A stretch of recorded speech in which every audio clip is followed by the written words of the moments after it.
Hizo kura wewe Sakaja tulikupatia 500,000, utafute pahali utareplace naye. That will not be available for you anymore. Tulienda tukachagua governor, kura za jamii yetu tukampatia 500,000 bila kuadikania na yeye chochote. Amefika pale ametugeuka, anatesa watu wetu na kuwaumiza. Ladies and gentlemen, I have to admit to you people that Nairobi, it's a serious seat that most of the politicians, especially those at the presidency, they want it on their side. If you check the type of wealth that we are seeing across from Mosca Sudi, many other leaders, it's because of the Nairobi business that is going on. Let's talk of collection of garbage and many other services that are being offered in Nairobi. So as we speak today, it's always the interest of every top leader to go for Nairobi. And last time, I doubt whether Raila Amolo Odinga was against Sakaja, because one of the beneficiaries of Sakaja's leadership, it is Raila Amolo Odinga. Now, ladies and gentlemen, I have to admit it here today that in 2027, it is as well going to be a serious seat to be contested by both parties, those of Ruto and those of Gachagua and Matiang'i and the rest. Because there's a lot that these people benefit from the Nairobi seat. You have to admit that if there's someone who sponsors the Kenya Kwanza campaigns, it is the governor of Nairobi, allegedly. Why? Because of the revenue that is collected from there and not well accounted for. So therefore, it is serious that this seat of Nairobi is going to be seriously be contested, and the people are going to seriously work very hard. Now, for the first time, I feel that Nairobi is going to be under the control of Mount Kenya. Why?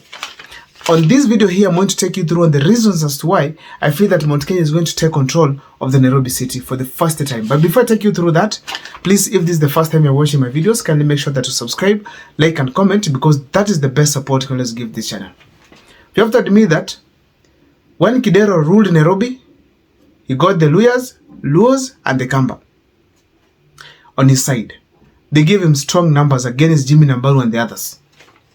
When Mike Sonko came on board, he brought on Polycarp Igathe, that's a Kikuyu, to get the Mount Kenya votes. When Sakaja came in, he brought the Mount Kenya votes through the deputy governor and him, the Luya, and some from the Luo. As a result, we noticed that Sakaja was able to win the seat seriously. Now, what do we learn from there? From the two governors, the last ones, they are able to recognize that the Kikuyu numbers matter in Nairobi. And therefore, it's important for them to consider that aspect whenever they are going for the gubernatorial seat. So this time round, the Kikuyus have said they don't want the presidency. They want the seat of Nairobi, and they also want to have their own party. And they want to support somebody for presidency. Most likely, that's what I see on the comment section. Please, if I'm wrong, let me see on the comment section. So therefore, this is what is happening. The Nairobi seat is likely going to go to the Kikuyu side. And on this video here, let me take you through on why I strongly feel that it's going to go to that side. Number one, it's because of the poor performance of Sakaja as we speak. Sakaja hasn't done well. Despite that whenever he speaks, he seems to be very knowledgeable on doing something. The fact is that people are yet to see the basic things happening. And these basic things are always ignored by most of the politicians. Just collecting garbage, ensuring there's some proper parking fee, ensuring that a few things have happened in order, there's no flooding. Those small things can make someone go home. As we speak today, people don't feel even the town whether it's clean or even where it's heading to. They're just seeing the governor putting up flats right, left, and center, flaunting, going to South Africa here and there, moving across, and running Nairobi from a distance. So the fact is, Sakaja's performance is going to rejuvenate people's spirit to have someone in power. And some of the people who are influenced here are the Kikuyu people. And if they decide to vote, the Mount Kenya will vote. And that's how they love our governor. So that's the reason number one, Sakaja's poor performance. Number two is the numbers. Kikuyus, I think they're the majority in Nairobi. If you just have some supplement from majority tribe as well, because in Nairobi you cannot think of anything other than a good leader and some good, strong tribal combinations, then you are going to have, if they take a strong, maybe a huge community plus the Kikuyus, and then they bring a good leader on board, they're going to bestow some of that leadership. as quick as possible. That is going to happen. That's going to happen. Also, if you check here critically, their numbers, they have been misused before through deputy governors. But now, if this time they decide to do it, having the governor on top, probably they are going to win the seat. Now, another reason why I feel strongly that the Kikuyus are going to present a leader this time round in Nairobi, it's because of the strong mobilizer that they have. That is Rigathi Gachagua. If that guy gets on top of the car, goes to Githurai 45, I don't know whether it's in Kiambu or not, and speaks to the people, people are going to vote. People are going to vote immensely. If he goes to Dagoretti, I heard some leader speaking here, a youthful leader, that if you want Dagoretti South Member of Parliament seat, you need to have the backing of Rigathi Gachagua. You talk to him to give you that seat.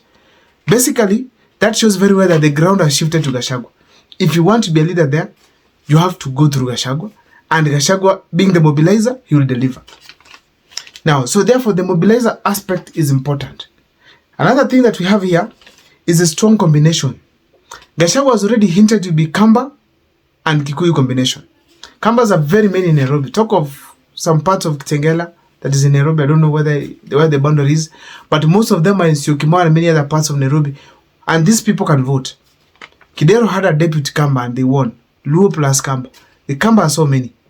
Now, if Kikuyu combines with the Kamba, then probably, unless another Kamba governor comes up, unless they sponsor a Kamba governor, that's how they can beat these people down. But if they don't sponsor a Kamba governor, then likely, if the Kambas decide to vote for Kikuyu and then go with their person, that is it.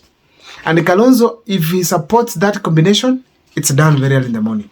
So therefore, having a strong combination of the tribes, it's going as well to dictate whether the Kikuyus are going to produce governor or not. Another thing I want to talk about here is the fact that if they produce a better candidate to Sakaja himself, they are going to win that city very early in the morning. One thing people are looking for is service delivery. In Nairobi, they could actually even go slightly beyond being tribal. Because if you look at Sakaja very well, was voted in by Kikuyus, Luos, despite having Raila Odinga as the president, and even Kambas and across. So if they have a leader as well who can sound to be better than Sakaja, most likely it's going to happen that William Ruto is going to lose that seat. But if they produce a bad leader, probably Sakaja might retain it if they're not careful. Because these people have money to do the campaigns. They have money to ensure that they have gotten the seat. So I don't know what's your take as far as this seat of Nairobi is concerned. But I feel strongly that this time around, if these people organize themselves well, they'll take the seat. However, I don't deny that there are other parameters that can determine who becomes the governor in Nairobi. But on this case here, I feel those reasons I've given are going to immensely determine the gubernatorial seat of Nairobi. I don't know what's your take. Please share with me. My name is Abel Mukwa. Thank you so much for watching. Please make sure that you subscribe, like, and comment, because that's the best support you can always give this channel. And then for those who comment on the comment section, I thank you so much.